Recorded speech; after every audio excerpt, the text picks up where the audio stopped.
এত করেও যখন তোমার মান পরিত্যাগ হলো না, তবে তোমার চরণ দুটি আমার মস্তকে দাও। আপনারা সভাতে বসেছেন বাবা, এটুকু শুনে বিচার করলে হবে না যে তাহলে রাধারানীর অভিমান ভাঙানোর জন্যই আমার ভগবান রাধারানীর চরণে লুটিয়ে পড়লেন। না, আমি প্রথমেই বলে শুরু করেছিলাম লীলা যে ভগবানের কাজ হলো ভক্তের মনোবাঞ্ছা পূর্ণ করা, ধর্মকে স্থাপন করা, অধর্মকে নাশ করা, সাধুবর্গকে কৃপা করা। তাহলে এখানে কে এমন ভক্ত যার কারণে আমার ভগবান মাথাটা নত করল? এ ভক্ত আর কেউ না, এ ভক্ত হলো আমার গোবিন্দের মস্তকের চূড়া। হৃদয় গৌর হরি বল। কি বললাম? আমার গোবিন্দের মস্তকের চূড়া। শুনে না, ওই যাদের একটু অর্থ হয়ে গেলে, একটু বাহুবল হয়ে গেলে, একটু লোকবল হয়ে গেলে অহংকারে পা পড়ে না, যারা ধরাকে সরা দেখে, বলছে শোনো, দিয়ে ধন দেখে মন, কেড়ে নিতে কতক্ষণ। একে তো বিশ্বাস নেই, একে মানে আমাকে নয়। এই দেখো কোথায় গেল, ভিতরে চলে গেল, ছাড়লি বাইরে। এই যে বেটা ভিতর আর বাহির করছে, এ বেটা বাইরে গিয়ে আবার ভিতরে আসবে, কে বলতে পারবে? কি গো বাবা, সভা মাঝে বসেছেন, আমরা গরম করে বলতে পারবো যে বাইরে যাচ্ছে মানে ভিতরে আসবে? অত সোজা না। আর বাবা বাইরে গিয়ে যদি ভিতরে না আসে, বাস লেটা চুকে গেল। হরি বল, লেটা চুকে গেল। এত চোখ লাগানি, বুক ফোলানি। শোনো, অহংকার বেশি করো না। যেমন আমি বলেছি, অতিরিক্ত কোনোটাই ভালো না। এই চূড়ার অনেক অহংকার হয়েছিল, ভগবানের মাথায় আশ্রয় পেয়েছিল বলে অহংকার করে নপুরকে ব্যঙ্গ করেছিল, কুটুক্তি করেছিল। নপুরকে বলেছিল, নপুর এই থাকিস তো পায়ে পড়ে, থাকিস তো পায়ে পড়ে। যখন তখন এমন করে ঝমঝম করে বেজে ওঠার কি আছে? আচ্ছা বলুন তো মা, যে কানা হয় তাকে যদি দুম করে সবসময় কেউ যদি এই কানা, এই কানা, এই কানা, কানা কানা বলে, তার কষ্ট হয় না? কেউ যদি খোড়া হয়, তাকে যদি সবসময় বলে খোড়া খোড়া, তার কষ্ট হবে? তেমন বারবার এই কথা বলাতে নপুরের হৃদয়ে যেন তীর বিদ্ধ হয়েছে। নপুর বলেছিল, চূড়া একবার ভেবে কথা বলবি না?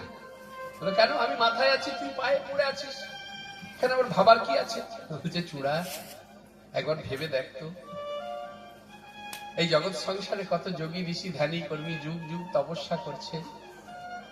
আচ্ছা বলতো চূড়া, তপস্যা করতে করতে কত ভক্তের জীবন প্রদীপও নিভে গেছে।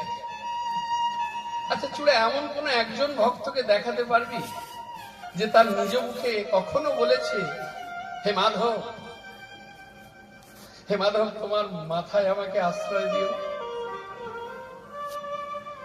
আপনারা তো ভগবানকে ডাকেন, সেবা করেন। এই জগৎ সংসারে আমরা কেউ কোনোদিনও এটা ভেবেছি যে হে গোবিন্দ, তোমার মাথায় আমাকে থাকতে দিও? প্রত্যেকটা ভক্তের বাসনা কি? প্রত্যেক ভক্তের বাসনা আর কিছু করো বা না করো, যেমন কালিয়দহের জল পান করে সখারা যেমন বিষের জ্বালায় ছটফট করেছিল, কেউ অর্ধেক তীরে, কেউ অর্ধেক তীরে, সুবল সখা যেমন পাগলের মতো ছুটতে ছুটতে কানাইকে দেখার জন্য যখন ছুটে চলেছিল আছাড় খেয়ে পড়ে, আর তার যাওয়া হয়নি, কি করেছিল? সুবল মাটির মধ্যে আমার ভগবানের বদনটাকে অঙ্কন করেছি।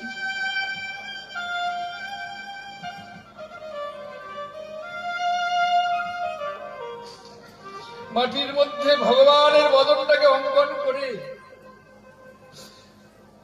ওই ছবির মধ্যে মুখে মুখ দিয়ে বলেছিল, কানাই আর বুঝি তোর সঙ্গে দেখা হবে না, এবার বুঝি প্রাণ যায় রে কানাই, প্রাণ যায়। তাই শেষবারের মতো একবার বলছি রে কানাই, আমার আখির আগে দাঁড়া রে কানাই।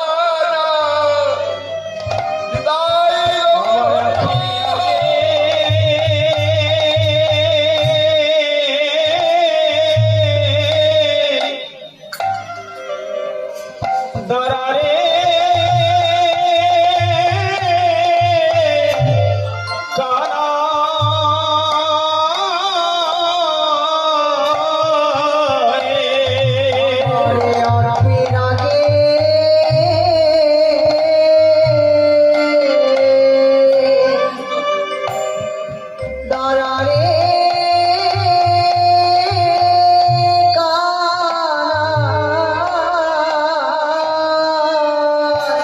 আমি নয়ন ভরে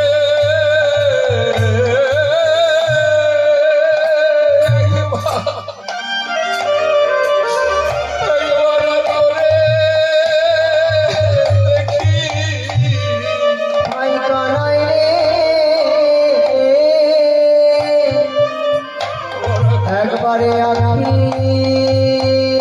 আগে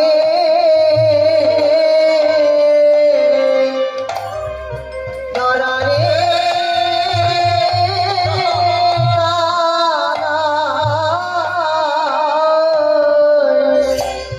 আমি নয়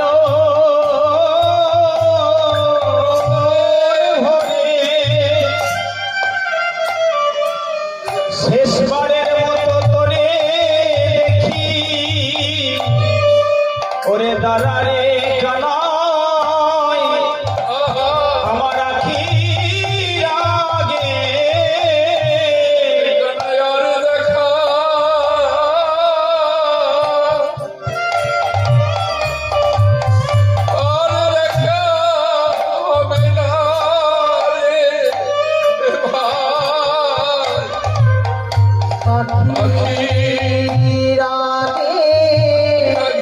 দাঁড়ারে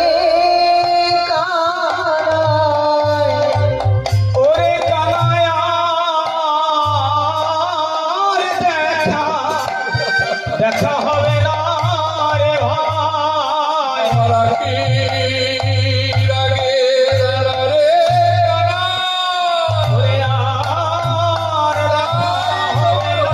রে ভাই ওরে আর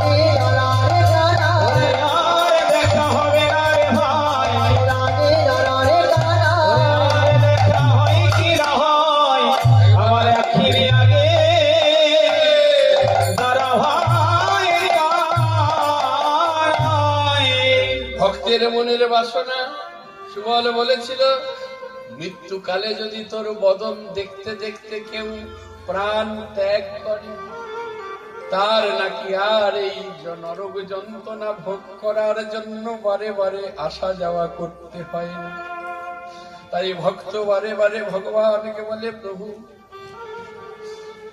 শেষবারের মতো তুমি একটিবার আমার শিওরে এসে দাঁড়িয়েও তোমার বদন দেখতে দেখতে যেন যেতে পারি। আর প্রভু গো ঠাঁই দিও তোমার ওই রাতুল রাঙা যুগল চরণে। প্রত্যেক ভক্ত চরণ কামনা করে রে, কেউ মাথায় থাকবো বলে না। চূড়া বুঝতে পেরে চূড়ার টপ টপ করে নয়ন দিয়ে বাড়ি বরিশন হয়েছিল। কেন? সত্যি তো কেউ তো মাথায় থাকবো বলে না, সবাই তো চরণ কামনা করে। তাহলে চরণে কি আছে যেখান থেকে আমি বঞ্চিত হলাম? যে চরণ থেকে আমি বঞ্চিত হলাম, তাহলে ওই চরণে কি আছে আমার জানা হলো না। হরি বল। যখন চূড়ার টপ টপ করে চোখের জল আমার গোবিন্দ চরণে পতিত হয়েছিল, সভা মাঝে বসেছে ভক্তিমতী মা ভক্ত মন্ডলী অনুভব করুন। চূড়ার চোখের জল যখন গোবিন্দ চরণে পতিত হয়েছিল, তখন নপুর বলেছিল চূড়া আর কাঁদিস না, আর কাঁদিস না। কেন জানিস? এই জগৎ সংসারে যদি কেউ অপরাধ করে, জ্ঞানত চলার পথে যদি অপরাধ হয়ে যায়, আর সেটা যদি সে বুঝতে পারে অপরাধী বুঝতে পেরেছে আমার অপরাধ হয়েছে, আর তার যদি হৃদয়ে অনুশোচনার আগুন জ্বলে, আর সেই ভক্তের যদি নয়নের পথে বাড়ি বরিশন হয়, তার চোখের জলে তার পাপ তাপ জ্বালা যাতনা সব ধুয়ে যায়।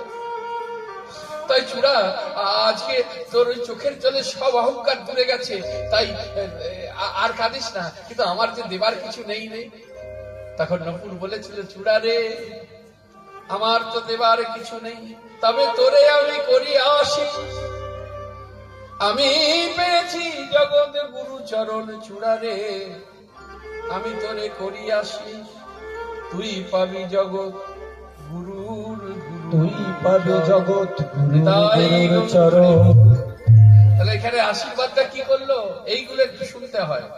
আশীর্বাদ কি করলো? আমি পেয়েছি জগৎ গুরু চরণ, জগৎ গুরুর চরণ। চূড়ারে তোরে আমি করি আশিস। তুই পাবি জগৎ গুরুর তুই পাবি জগৎ গুরুর গুরুর চরণ।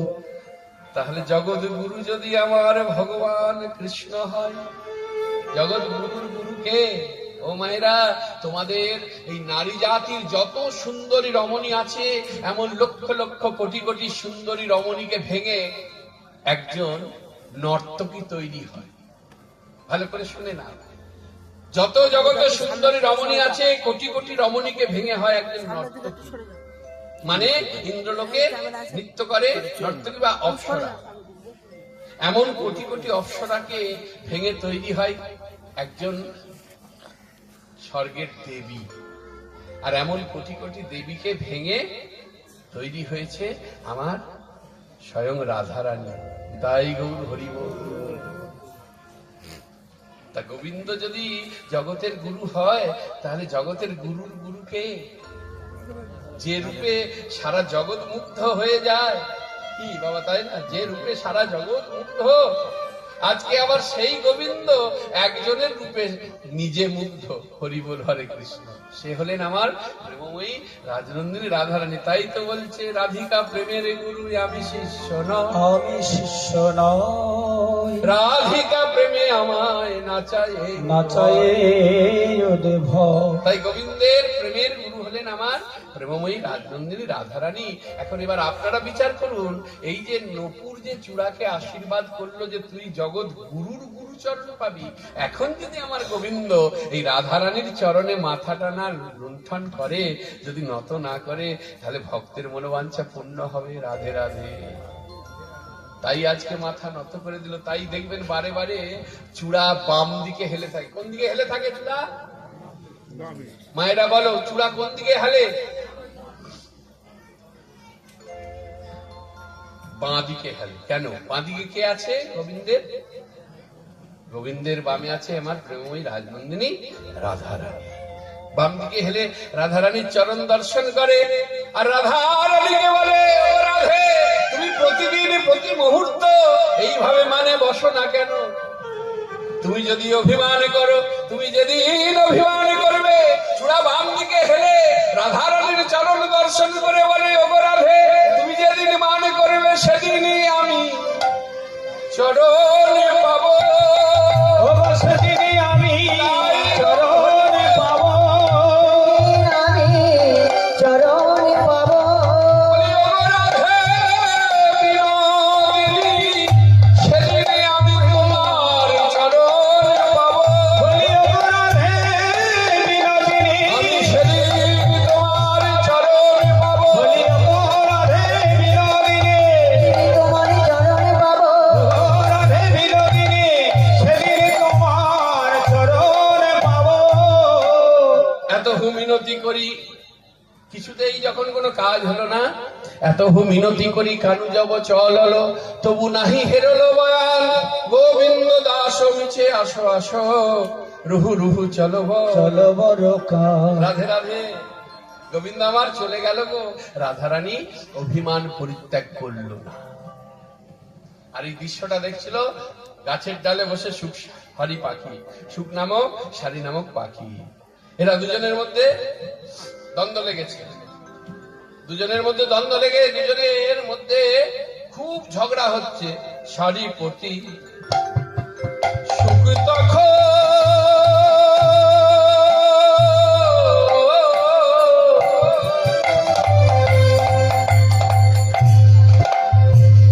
ও শাড়ি হে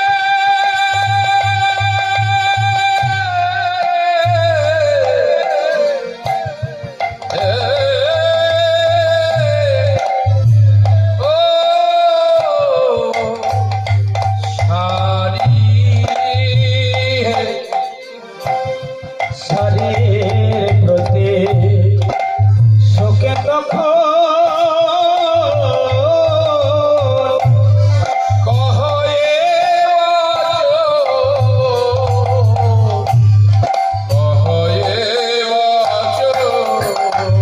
হয় না, শাড়ির প্রতি শোকে তখন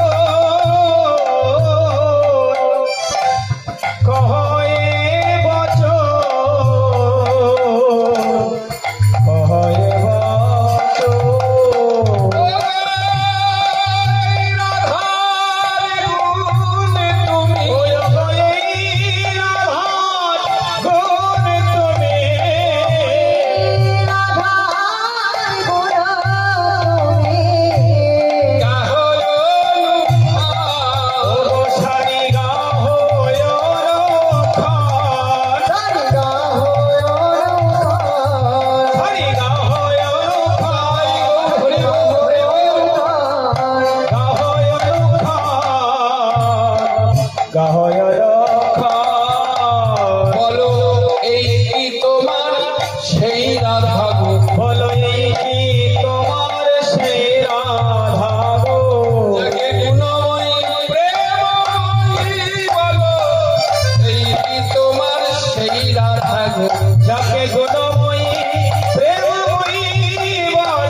মা রাধারানী, বলো তুমি প্রেমময়ী গুণময়ী, তা এই তার আচরণ?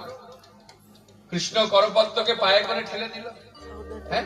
সে নাকি আবার গুণময়ী, সে নাকি আবার প্রেমময়ী। তাহলে এখানেও একটা শিক্ষা, রাধারানী যে অভিমান করে বসেছিল, রাধারানী যে অভিমান করে বসেছিল কেন? কেন না, ওই যে রাধারানীকে বললাম যে অবয়ব দিলাম যে সে নায়িকার শিরোমণি, তাই তো বাবা? রাধারানী হলেন নায়িকার শিরোমণি। তাই আমাদের মতন অত বিউটি পার্লারে গিয়েও পরিষ্কার হতে হয় না, জেন্টস পার্লারে গিয়েও পরিষ্কার হতে হয়। রাধারানীর চরণের যে 10খানি নখ যেন আয়নার মতো ঝকঝকে, কি বললাম, দর্পণের ন্যায়, আয়নার মতো। তাই গোবিন্দ যখন চরণ তলে বসে মান ভিক্ষা করছিল, ওই 10টা নখে 10টা আয়নার মতো ঝকঝকে, বললাম 10টা গোবিন্দকে দেখতে পাচ্ছিল। তাই গরবে গরবিনী হয়ে মনে মনে ভেবেছিল, যাক যাক, ও অমন 1 কৃষ্ণ গেলে আমার 10 কৃষ্ণ আমার কাছে আছে। বুঝতে পারেনি ওই 1 কৃষ্ণ চলে গেলে যে 10 কৃষ্ণ চলে যাবে, সেটা বুঝতে পারেনি। যেমন এখানে একটা আলো জ্বলছে, এর নিচে যদি 10টা আয়না ফেলে দেওয়া হয়, কটা দেখাবে? 10টা দেখাবে তো।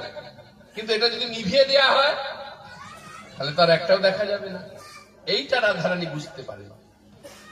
এবার শাড়ি যেই শুনেছে সুখ এইভাবে ভর্ৎসনা করছে, তোর রাধাই তোর এই শাড়ি, তখন বলছে, দেখ আমাদের রাধারানী হলো ঝুনো নারিকেলের মতো। আমাদের রাধারানী হলো ঝুনো নারিকেলের ন্যায়। ঝুনো নারিকেল দেখেছেন তো মায়েরা? উপরটা কত কঠিন, তাকে যদি কোনো কাটারি দিয়ে মানে দা দিয়ে ছাড়িয়ে দেওয়া হয়, তার ভিতরে যেটা বাহির হয় সেটা আরো কঠিনের থেকে কঠিন। আর সেটাকে ভাঙলে পরে তার ভিতরে ওই মিষ্ট জল আর একেবারে কোমলের ন্যায় সুকোমল শ্বাস বাহির হয়, মিষ্ট শ্বাস। তাই রাধারানীর বহিরঙ্গটা কঠিন, কিন্তু অন্তরটা বড় মিষ্ট, বড় নরম। বলছে আমার কৃষ্ণই বা কম কি? তাহলে তার করপদ্মকে অমন পায়ে করে ঠেলে দিল কেন? বলছে তোর কৃষ্ণ কি, বল আমাকে, আমি তো আমার রাধারানীর অবয়ব বললাম, তা তুই বল। তখন সুখ বলছে, আমার কৃষ্ণ কি জানিস? আমার কৃষ্ণ চিনির পুতুল। ওরে আমার কৃষ্ণ হরি হরি বল। আমার কৃষ্ণ পুতুল। যে তাহলে হরি করবে বিশ্ব স্বাদ পাবে, আমার কৃষ্ণ চিনির পুতুল। সেটা লেহন করলে কৃষ্ণ স্বাদ পাবে, আমার কৃষ্ণ চিনির পুতুল। যে তার লেহন করবে মানে গুরুচরণ আশ্রয় করে যারা মন্ত্র পেয়েছে, বীজ পেয়েছে। ওই যে বললো না যে ভূমিতে ভূমিতে কোন ভাগ্যবান জীব গুরু কৃষ্ণের প্রসাদ পান ভক্তি লতা। এবার গুরুদেব তো বীজ দিল, সেই বীজকে সময়ে সেচন না করলে সেই বীজ কি অঙ্কুরিত হয়ে শাখা প্রশাখা বেরোবে গো? হ্যাঁ, অত সোজা নয়। এখন আমরা খুব চালাক গো, আমরা ভাঁড়ে রেখে ফুল জল দিয়ে পূজা করছি। গুরুদেব এসে জিজ্ঞাসা করছে, হ্যাঁ রে, যে বীজ দিলাম কতদূর কি করলি? হরি বল। এখন আমার মতো গুরু জিজ্ঞাসা করেন, আমার মতো গুরু এসে বলে কেমন আছিস,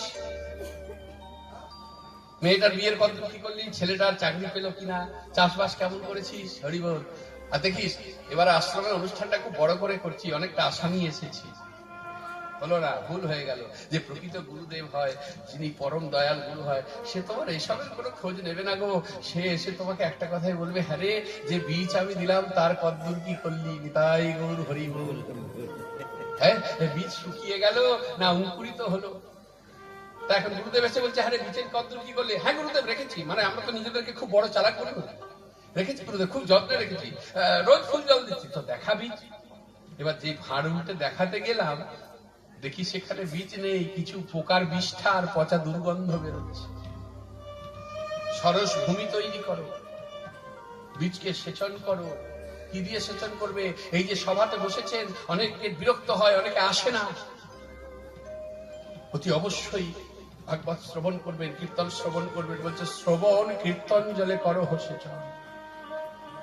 হাতে তালি দিয়ে কৃষ্ণ নাম করবে, আর যেখানে ভাগবত কথা হবে শ্রবণ করবে, আর গুরুদেবের দেয়া নামকে অতি যত্নে তাকে জপ করবে, যাজন করবে, দেখবে হবেই হবে, অতি অবশ্যই হবে। কেন হবে না? জগতে এত ভক্তের হয়ে গেল, আর আপনার আমার হবে না, এটা কি হয় কখন? আগে মন থেকে কামনা বাসনা লোভ লালসাগুলোকে দূরীকরণ করতে হবে, আর সেটা দূরীকরণ একমাত্র গুরুদেবই পারবে। তাই তাকে শ্রদ্ধার সঙ্গে জানাতে হবে, হে গুরুদেব, হে পরম দয়াল, তুমি করুণা করো, তুমি কৃপা করো, আমাকে মায়া বন্ধন থেকে মুক্ত করো। হবেই হবে। এবার সুখসারি যখন দ্বন্দ্ব লেগেছে, রাধারানী কর্ণে শুনতে পেল, নিজের চরণ পদ্ম পানে তাকিয়েছে। নিজ চরণ পদ্ম পানে তাকাইয়া কৃষ্ণ কর পদ্ম না দেখিয়া হানাতে হানাতে বলি ধ্বনি উঠিল কাঁদিয়া। ললিতা, ওরে বিশাখা, কোথা গেলি তোরা? আমি না হয় মান করেছিলাম, কিন্তু তোরা তো আর মান করিসনি। তোরা আমার মাধবকে যেতে দিলি কেন বল? আমার মাধবকে এনে দে। আপনারা সভা মাঝে বসেছেন, যখন রাধারানী হুতাশ করছে, তখন বৃন্দা এসে বলল, রাধে, আমি এনে দেবো তোর মাধবকে। যাক না, কত দূরে যাবে, যাক না, উঠতে দে, উঠতে দে, উড়ুক কৃষ্ণ ঘুড়ি। ওরে ঘুড়ি যত দূরে উড়ুক না কেন, লাটাই যার হাতে থাকে, লাটাই ধরে পাক দিলে ঘুড়ি আবার লাটাইয়ের গোড়াতে আসে। ও কৃষ্ণ ঘুড়িকে উঠতে দে, তোর প্রেমের ডোর দিয়ে টান দেব, বাস আবার পায়ে আমি সকলে মিলে তোর আবার পায়ে ধরাইব। চিন্তা করিস না, কিন্তু মিলিয়ে দিলে কি দিবি বল? রাধারানী তখন বলছে, যা চাইবি তাই দেব, যা চাইবো তাই দিবি। তোর যদি প্রাণ চাই, রাধারানী বলে, আমি প্রাণ দেব গো। প্রাণে দেব গো, দেখি মায়ের একটা উলুধ্বনি তাই গো। প্রাণে দেব গো, প্রাণে দেব গো। আস্তে কথাটা একটু শ্রবণ করলেন, কি বলছে? প্রাণ দেব, অর্থাৎ ভগবত সেবা, ভগবানকে পাবার জন্য যদি আমার জীবন উৎসর্গ হতে হয়, ভক্তের এটাই করা দরকার। নিতাই গৌর হরি। লোকলজ্জা, লোকের কথা, বলছে যার মুখে হরি কথা নাই তার কাছে তুমি যেও না। যেও না, যার মুখ দেখিলে যাবে হরি ভুলে, যাবে হরি ভুলে, তার মুখ পানে চেয়েও না। তার মুখ পানে চেয়েও না। কদিনে আছো ভব মাঝে আর, ভব মাঝে আর, কদিনের অতিথি, অবিলম্বে করো যা করিবা। করিবার পরের কথায় কিবা আসে যায়, কিবায় আসে যায়। নিচে জাগা তুমি পেও সে না। জায়গা তুমি পেও না। তাই রাধারানী আমার গোবিন্দকে পাওয়ার জন্য বলছে, আমি প্রাণ দেব গো। প্রাণে দেব গো, প্রাণে দেব গো। প্রাণনাথে এনে দিলে প্রাণ দেব গো। প্রাণনাথে এনে দেবে, প্রাণ দেব গো। তুই বড় মিথ্যেবাদী, প্রাণ তো একটাই, তবে সে প্রাণ তো গোবিন্দ প্রাণে প্রাণ সমর্পণ করেছিস, কি দিবি? আমার ভুল হয়েছে, আচ্ছা অন্য কিছু চা। আচ্ছা তোর যদি নয়ন চাই, আমি নয়ন দেব। নয়ন দেব গো, ধ্বনি হরিব, আমার নয়ন মনি এনে দিলে নয়ন দেব। নয়ন মনি এনে দিলে নয়ন দেব গো। আবার মিথ্যে কথা, সবে তো মাত্র দুটো নয়ন, বিধিত কোটি নেত্র দেয় নাই। ওই দুটি নয়ন কেবল পেয়েছিস, ওই নয়ন পেয়ে গোবিন্দ নয়নে নয়ন সমর্পণ করেছিস। ভক্তের কর্তব্য হবে, এই নয়ন দিয়ে তার কাছে ফল পেকেছে, পথ দিয়ে সুন্দরী যুবক, সুন্দর যুবক, সুন্দরী যুবতী যাচ্ছে, দেখে মন টলে যাবে। এই নয়ন দিয়ে দর্শন করব, কে বড় বাড়ি করছে, কে গাড়ি কিনছে, কার কত বিষয় হলো। এই নয়নে এগুলো দেখার জন্য নয়। হরি বল। এই নয়ন দিয়ে কি দেখবো? আমার এই নয়ন দিয়ে দেখবো গ্রন্থ মহারাজ ভাগবত দর্শন করব, এই নয়ন দিয়ে শ্রীমদ ভগবত গীতা দর্শন করব, এই নয়ন দিয়ে চৈতন্য চরিতামৃত দর্শন করব, এই নয়ন দিয়ে আমার গোবিন্দের, রাধা মাধবের যুগল মূরতি চরণ দর্শন করব, পরম দয়াল শ্রী গুরুর চরণ দর্শন করব। বুঝতে পারছে? এই নয়ন দিয়ে এগুলো দর্শন করতে হয়। এগুলো হচ্ছে ভক্তের জীবনের ভক্তির এক একটা মার্গ, তবে তো হবে, অত সোজা না। তাই রাধারানী বলছে, আমি নয়ন দিয়ে দেব। তখন বলছে, শোন সখী, আমার ভুল হয়েছে, আমার এই নয়ন তো গোবিন্দ। আরে শুধু নয়ন কেন, আমার দেহ মন জীবন যৌবন, আমার জাতিকুল শিলমান, আমি সব বিকিয়েছি ওই চরণে। যেমন বিকিয়েছিলেন ছয় গোস্বামী পাদ, সনাতন গোস্বামী, রূপ গোস্বামী, রঘুনাথ দাস গোস্বামী, যাদের অগাধ অর্থ, যে অর্থের কোন ইয়ত্তা নেই, অনির্বচনীয়, মুখে বলে বোঝানো যাবে না, সবকিছু ছেড়ে বৃন্দাবনে ব্রজবাসীর দ্বারে ভিক্ষা করেছে। শুকনো আটা নিয়ে এসে যমুনার জল দিয়ে মেখেছে, রুটির আকার দিয়ে ডাল পাতা জড়ো করে আগুন জেলে পুড়িয়ে পোড়া রুটি দিয়েছে আমার মদন গোপালকে।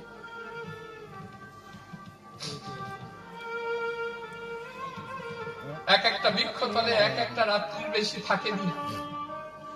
শাস্ত্রে বলেছে এক এক বৃক্ষতলে এক একদিন বাস, ব্রজবাসীর দ্বারে ভিক্ষা মাগি গ্রাস। কতটা আত্মত্যাগ, কতটা কৃচ্ছ সাধন থাকলে তবে আমার ভগবত কৃপা হয়, ভগবত সান্নিধ্যে যাওয়া যায়। এটাকে ভক্ত কখনো একবার অনুভব করেছে, একবার অনুভব করবেন তাহলে বুঝতে পারবেন, তার আগে হবে না। অত সোজা মদন গোপাল একদিন বলেই ফেলেছিল, ওরে গলায় আটকায়, সনাতন গলায় আটকে যায়, দিস তো একটা পোড়া রুটি, একটু লবণ দিতে পারিস না? কেন? যে শশাকরা পৃথিবীর মালিক, সে পোড়া রুটি কেন খেয়েছে? খাবেই বা কেন? বলছে ওই যে নিজেই যে কথা দিয়েছে, ভক্ত আমার মাতা পিতা, ভক্ত আমার গুরু, ভক্ত আমার গুরু, ভক্ততে রেখেছে নাম আমার, বাঞ্ছা কল্পতরু। বাঞ্ছা কল্পতরু। যেদিন ভক্ত প্রসাদ দেয়, প্রসাদ দেয়, আমি প্রসাদ পাই, আমি প্রসাদ পাই। ভক্ত প্রসাদ না দিলে সেদিন আমি উপবাসে, উপবাসী যাই। ভক্তের হাতে প্রেম ডুরি, প্রেম ডুরি, ভক্ত যেদিকে ঘোরায় আমি সেই দিকে সেই দিকে ঘুরি। তাই আমার নাম বাঞ্ছা কল্পতরু হরি। বাঞ্ছা কল্পতরু হরি। হ্যাঁ, অত সোজা নয়। পাপের বোঝা বাড়িয়ে কেন ভার করছো? দেহ থেকে প্রাণ চলে গেলে স্ত্রী তো যাবে চৌকাঠ পর্যন্ত। হ্যাঁ, গ্রামের মানুষজন, সন্তান সকলে যাবে শ্মশানে, বলো হরি হরি বল বলতে বলতে। গ্রামের মানুষ শ্মশান পর্যন্ত, ছেলে যাবে মুখাগ্নি পর্যন্ত, তারপরে যেখানে গিয়ে দাঁড়াবে সেই পাড়ের কর্তা যখন দুহাত পেতে বলবে কি এনেছিস রে? কি দিবি রে, কি দিবি, কি দিবি? তাই সাবধানে চলো মন, হাও হুঁশিয়ার। রাধে এক কাজ কর, সব যখন দিয়েছিস একটা কাজ করতে পারবি তো কর। যখন যখন এনে তোর মাধবকে মিলিয়ে দেব, একটু যুগলে দাঁড়াবি। আমরা যুগল দর্শন করে আমাদের নয়নকে ধন্য করবো, আমাদের জীবনকে ধন্য করবো। নিতাই গৌর হরি গৌর হরি। যুগল দর্শন করতে হয়, যুগল ভজন করতে হয়। হরি বল হরি বল। দেখ দেখ এই রাধারানীর চরণ ধরি অঙ্গে মেখে দুটি আমার গোবিন্দকে আনতে গিয়েছি। চারিদিক খুঁজতে খুঁজতে দুটি যাচ্ছে, চারিদিক খুঁজতে খুঁজতে দুটি যখন কোথাও পেল না, শ্যামকুণ্ড, মদন কুঞ্জ, রাধা কুণ্ড পেল না, দ্বাদশ বন সেখানেও পেল না, শৈলহু কিনার সেখানেও পেল না। এমন সময় হাম্বা হাম্বা ধেনুরব কর্ণে যেই পৌঁছালে, ছুটতে ছুটতে গেল, নিশ্চয়ই সেখানে আছে। গিয়ে দেখলো যে সেখানে দাদা বলরাম আছে, রাম আছে, রামানুজ না। অনুজ মানে ছোট, কানাই নাই। তাহলে কি সত্যি অভিমান করে জীবন বিসর্জন দিয়ে যায়? যমুনার তীরটা একটু দেখে আসি। ওই যমুনার তীরে গিয়ে কি দেখেছিল? অপূর্ব অভূতপূর্ব, অপূর্ব অভূতপূর্ব এক লীলা। যাকে তাড়িয়ে দিল, অপমানিত করলো, যার আগে দেখলো না। আজকে যে অপমান করেছে তারই নাম লিখেছে মাটিতে। হরি বল, অনুভব করুন। চূড়া একদিকে পড়ে আছে, বাঁশি একদিকে, রাধা নাম লিখেছে মাটিতে, আর বদলে হারাধে হারাধে হারাধে। কেন? এখানে জীবকে কি শিক্ষা দিল? বলে ভক্তের জীবনে এমন আঘাত অনেক আসবে।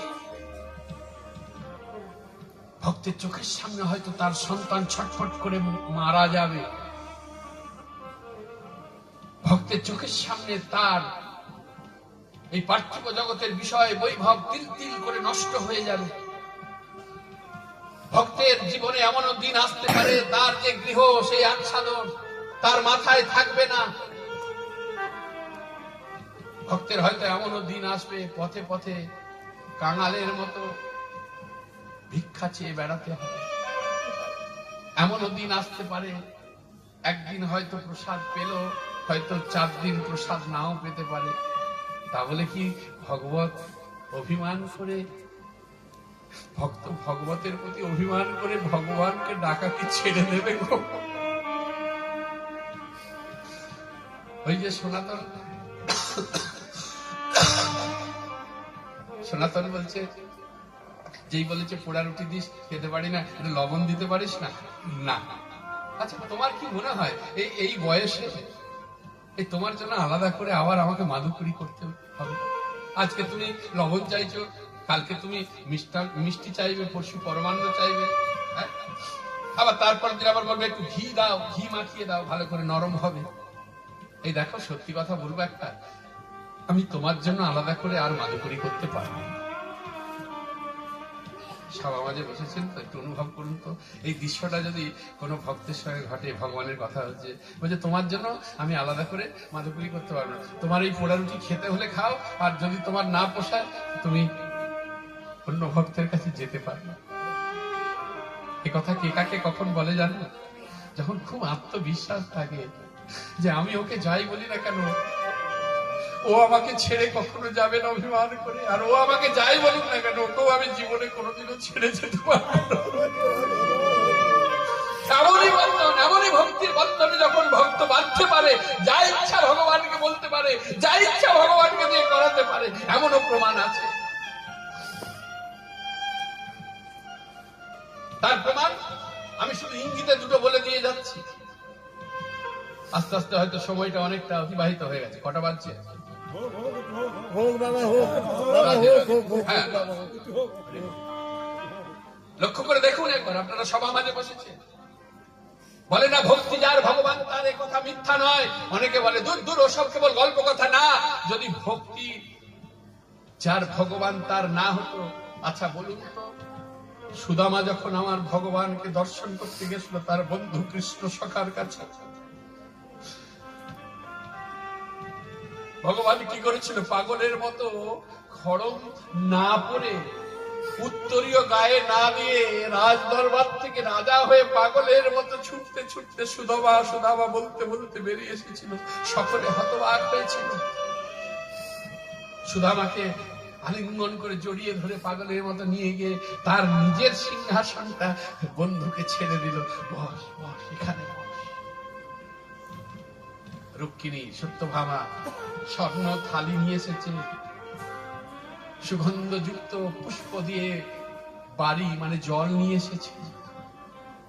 আমার ভগবান নিজে হাতে সুদামার চরণটাকে করে দিয়েছে। আচ্ছা বলো তো, ভগবান আজকে সুদামার চরণ কেন ধৌত করছে? বললো এই তো ভক্তি যার ভগবান তার।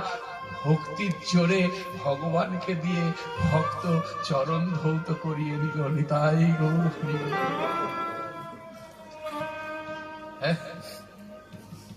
ভক্তির জোরে শ্রীক্ষেত্র পুরীর ধামে মাধব, জগন্নাথের প্রিয় ভক্ত, যাকে নিয়ে কাঁঠাল চুরি করত, গাছে তুলে দিয়ে বলে না, চোরকে বলে সতর হতে, চোরকে বলে চুরি করতে, আর গৃহস্থকে বলে সতর হতে। ভগবান এত দুষ্টু, কাঁঠাল গাছে তুলে দিয়ে যে কাঁঠাল গাছের মালিক তাকে ডাকছে, ও তোমাদের কাঁঠাল চুরি হয়ে গেল, কাঁঠাল চুরি হয়ে গেল বলে নিজে ছুট মেরেছে। আর মাধব তোর একবার পরিমরি করে ছুটে এসে বলছে, হ্যাঁ এ কি কর তুমি? তুমি বললে আমার কাঁঠাল খেতে ইচ্ছা করছে, আমাকে নিয়ে গেলে, আর আবার তুমি সতর্ক করে দিলে, তাকে ডেকে দিলে, তোমার এই তোমার সঙ্গে আর কোনোদিনে যাবো না। এত এত ভক্তির বাঁধনে বেঁধেছিল।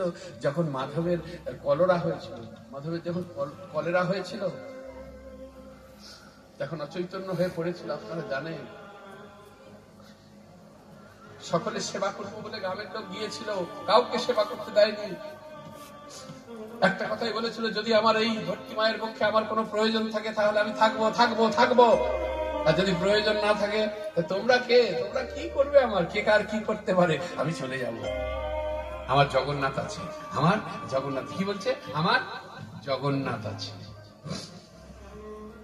আমার ভগবান এসেছিল জগন্নাথ।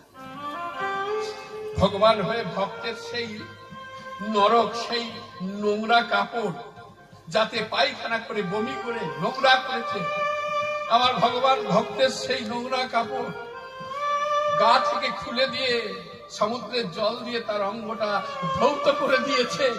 তার নোংরা কাপড় সমুদ্রের জলে নিয়ে গিয়ে যেমন বাচ্চা ছেলের জন্য মায়েরা পুকুর ঘাটে কলতলায় তার ওই পটি করে দেয়া, প্রস্রাব করে দেয়া কাপড় কচলে কচলে হয়, আমার ভগবান ধুয়েছে। 7 দিন করেছে এই সেবা। 7 দিনের পরে যখন চেতন ফিরেছে, নয়ন মেলে দেখছে সম্মুখে জগন্নাথ দাঁড়িয়ে আছে। প্রভু, বড় বড় চোখ বেরিয়ে এলো। তুমি কি করেছো? কেন করেছো? আমাকে আরো নরকে নামানোর জন্য তোমার এই আছে। কেউ জানুক না জানুক, আমি তো জানি তুমি ভগবান। তা ভগবান হয়ে এই নরক কাজ, এই নোংরা কাজটা কেন করেছো? আরে বাবা, তুমি যদি একবার এসে বলতে মাধব ভালো হয়ে যা, আমি কি ভালো হতাম না? হ্যাঁ, তোমার কাছে আবার এসব কোনো ব্যাপার নাকি? তা সেসব না করে তুমি এই নোংরা কেন হেঁটেছো? আমাকে আরো কেন অপরাধী করেছো? আমার জগন্নাথ বলছে, থাম থাম মাধব।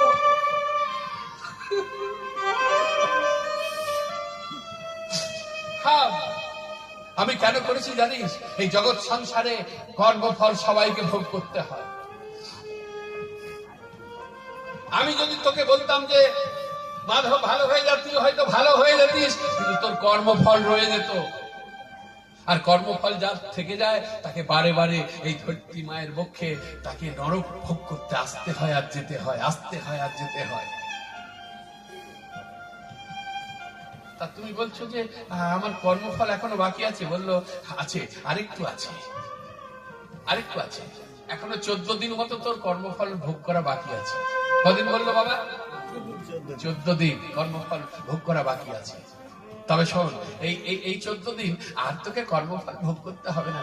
তোর মতন ভক্ত এই জগৎ সংসারে, যে নিজের বলতে কিছু না রেখে সবই ভগবত চরণে নিবেদন করে, তার তো আর কিছু নেই। তাই আমি আঁচল পেতে তোর কাছ থেকে ভিক্ষা করে দিচ্ছি। ওই 14 দিনের কর্মফল আমাকে দে মাধব, আমাকে দে। রাধে রাধে। এবার হিসাব করে দেখুন, স্নানযাত্রার পর কদিন বেরোন না জগন্নাথ ঘর থেকে? কদিন বেরোয় না, দর্শন করতে দেয় না 14 দিন।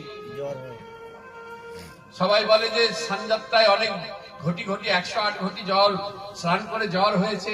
না, কেউ বলে লক্ষ্মীর সঙ্গে বিবাদ হয়, 8 দিন 9 দিন বাইরে থাকবে, এটা সাংসারিক অশান্তি।